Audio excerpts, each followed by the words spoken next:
Notre Dame fans, welcome back. Today's video is filled with 6 prospects or recruits that you guys need to know about.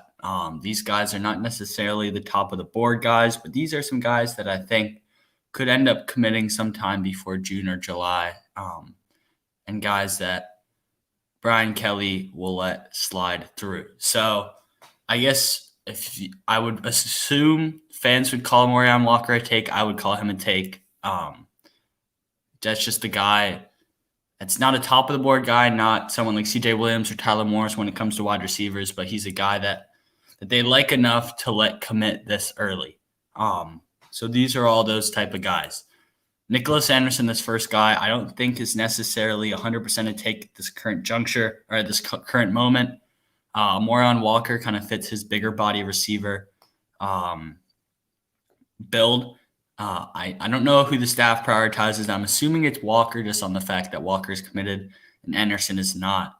But if Morion Walker, for whatever reason, decommits or decides to go elsewhere, things don't really work out there, I could see Nicholas Anderson just hopping on board right away. He is yet to be on an official or an unofficial visit in South Bend. But I know he will be on campus this June for an official visit. Forget which weekend, I'll say that when I know in a later video. But Nicholas Anderson, big-time player from the state of Texas, and Notre Dame 100% leads there. Don't really see any other teams contending Notre Dame if Notre Dame decides to let him commit. Jaden Bellamy is the son of a former NFL DB. His dad also played at Rutgers. Does not have a top list of schools, same with Anderson, but I guess an unofficial top four would probably be Ohio State, Penn State, Rutgers, and the Irish. Penn State, a more local school. He's from Bergen Catholic High School, of course, Steve Angeli's high school. Rutgers has been in the lead. I will say that FutureCast pick that was made for Jaden Bellamy to go to Rutgers was made by the analyst 360 days ago. So I don't know how good of a pick that is. I want to put too much on it. Right now, I do think Notre Dame leads. My pick is for the Irish. Ohio State offered, I believe, 3 weeks ago. That was a big offer for him. If Ohio State loses out in some of their bigger corner targets, you could very well see him ending up in Columbus. But right now, Brian Kelly loves this kid. And if Brian Kelly wants him, I think Brian Kelly will get him. Now, I don't think they're going to take him right away. They're waiting for Kamari Rogers and Jair Brown. Jair Brown was supposed to be on campus this past weekend.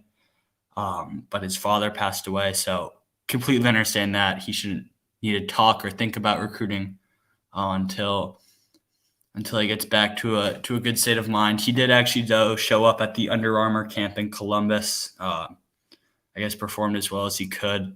I saw a few clips, but just devastating for him. So prayers to Jair Brown and his family. I can't even believe that. Going through that as I think he's a 17-year-old. That's crazy.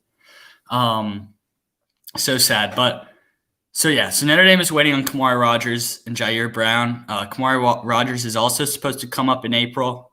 He had some track meets be postponed, so he doesn't know if he'll be able to come up anymore, yada, yada. Jair Brown, I'm not even worried about when he's going to come. But Kamari Rogers should be coming maybe the weekend of the 24th. We will see. Bellamy will be taking an official visit June 18th through 20th. That is when Steve Angeli will be there, his teammate at Bergen Catholic. You got to think that helps Notre Dame. Kamari will not be in South Bend for an official visit this June. He said he will take his official visit this fall for a game. He wants to see the game atmosphere. Completely understand that. But he will try to get to South Bend as many times as possible is what I'm trying to say. But Jaden Bellamy definitely got to know at the DB board. Right now, I like him more as a corner. I think the Notre Dame staff likes him more as a corner too, but I could very well see him moving to safety. Strong safety, probably not, but free safety, I could. He's not super small. He's 6'1", probably 180, 185 by now. Physical guy, good, really good press skills, cover skills, but we'll see. He reminds me of Ryan Barnes, who's in this 2021 Notre Dame class. Was recruited as a corner, but throughout spring camp so far, he's been playing a mix of corner and safety. which is completely understandable because when you get to campus, a lot can change. So I see J.M. Bellamy as a DB, probably primarily a corner, but if he does end up at Notre Dame, I would not be shocked at all if he ends up at one of the safety spots. Devin Moore is a guy from Naples, Florida, South Florida. Some people call it the Mecca of high school football. I don't know if I would. I'd say he released an official top 7. I know Bama was in it, Stanford was in it, Florida, Notre Dame. I think those are the main contenders at this point.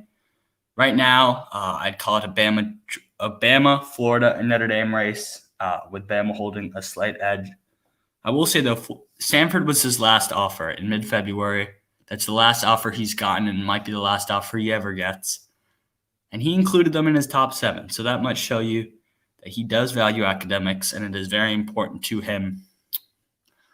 We'll see. I could really see this recruitment going either way. Brian Kelly had a big-time Zoom call with him last week, but Zoom calls are more frequent now. Brian Kelly does like this kid a lot. But we'll see. They're, of course, going to take Xavier Nwankpa no matter what. 2 safeties in this class isn't crazy to say. I could see 2 safeties, but right now I think they're just going to take one. See what happens with Nwankpa.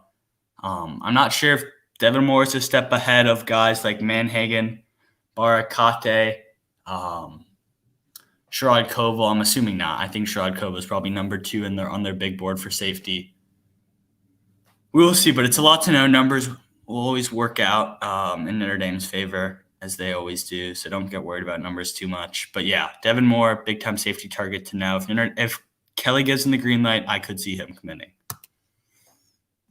Donovan Heinisch. Now, Notre Dame fans are kind of tired of hearing about Donovan Heinisch.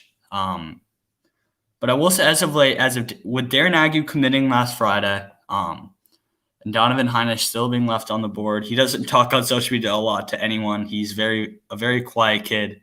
I think Donovan Heinisch ends up in this class.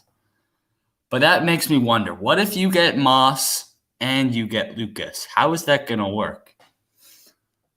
I really don't know. Do I think they'll get both? Probably not. I think Lucas is probably actually more likely to end up at Notre Dame, but we will see. They already have 3 defensive ends. I've seen some things saying, well, maybe Tyson Ford can move inside and play defensive tackle. Yes, he could. He's big. He's 6'6", 260. 6'5", 260. He's a big kid, but I just don't know. Donovan Heinisch is made to play in the interior. Of course, he's the younger brother of current Notre Dame starting defensive tackle Kurt Heinisch. And when you have a defensive tackle from Pittsburgh, you're not turning him down in my mind. I love Donovan Heinisch. I do think he ends up in this class, and I think he's probably the only kid that would commit before the June official visit period. Nikkei Martinez is, of course, another corner. I guess it used to be Florida, Clemson, Notre Dame in an unofficial top 3. I'd say UCF has surpassed Florida. UCF, led by Gus Malzahn, is really targeting these Florida kids. Nikkei's mom runs a school, so education is huge to them. Family atmosphere is huge. Clemson and Notre Dame might be the 2 best in the country at family and education. You can probably decipher which one in education, which one in family. That's not a shot to Clemson or Notre Dame by any means, but you know what I'm saying. Nikkei Martinez has been to campus twice. He will get up again for an official visit. Really depends what happens with Kamari Rogers and Jair Brown. I think they're both going to wait it out a little bit. I understand Jair Brown is committed to Ohio State currently. Yes, I do. I know that. But I want to be completely honest. I want to put too much on that. Jair Brown is going to Buckeye Bash on the first weekend of June 4th through 6th, with it might be like 20 Ohio State targets and like 5 to 10 commits. There are going to be a ton of guys there. That could change some things for Jair. I think he is still committed to Ohio State under the scenes and, of course, publicly. But Nikkei Martinez has definitely got to know at corner, and if Brian Kelly gives him the green light, I think he does take his spot. George Fitzpatrick, he was actually on campus this past weekend. That's why I included him. Is he an immediate take? I'm not sure. He has unofficially visited 6 schools in the past few months, and then he will take an official visit to 5 this summer. Really depends on numbers because Jeff Quinn has a very good problem on his hands. You currently have Ty Chan and Joey Tonona, 2 guys who are locked in with their pledge. I want to make that clear. And then you're in good running for guys like Carson Hinsman and of course Billy Scrouth. Now, I've seen 4 and 5 at the offensive line. They took 5 last year, questionable, I'm going to be honest. Caleb Johnson's good, but is he good enough to take him? I don't know. I don't think they're going to turn down a guy like Joe Bruner from Wisconsin. I do think he will end up at Wisconsin, though. And I don't think they're of course not going to turn down Carson Hinsman, one of the rare center prospects from the Midwest that is ranked so highly and coveted so highly by so many schools. And then Billy Scrouth, I think he's pretty much been locked up for a while. But Fitzpatrick, if numbers work out, if he holds his decision until maybe October or November, you never know. We could see him ending up in this class. And I do think he will end up taking an official visit to Notre Dame. Those unofficial visits kind of helped him sort through which schools. So he has 28 offers. He has a lot of suitors and a lot of good big-time schools after him. Right now, I put my pick for Oklahoma. Don't put much on that, guys. I really don't know who's going to land him. If Notre Dame doesn't land him, if Notre Dame doesn't have the space or they turn him down, I wouldn't be distraught. He's a good player, but not a great one. And I'd much rather have the trio from Wisconsin, Bruner, Hinsman, and Scrouth, or Scrouth and Hinsman, and take a guy like Emil Wagner or Jake Taylor. There are just a lot of other guys, or even Zach Rice. I'll throw out Zach Rice, but I think that ship has sailed. But yeah, that's the video, guys. Thank you for watching. I appreciate it. Make sure you like and subscribe, comment. I respond to all recruiting comments the best I can, and it is greatly appreciated anyways. So yeah, thank you guys for watching.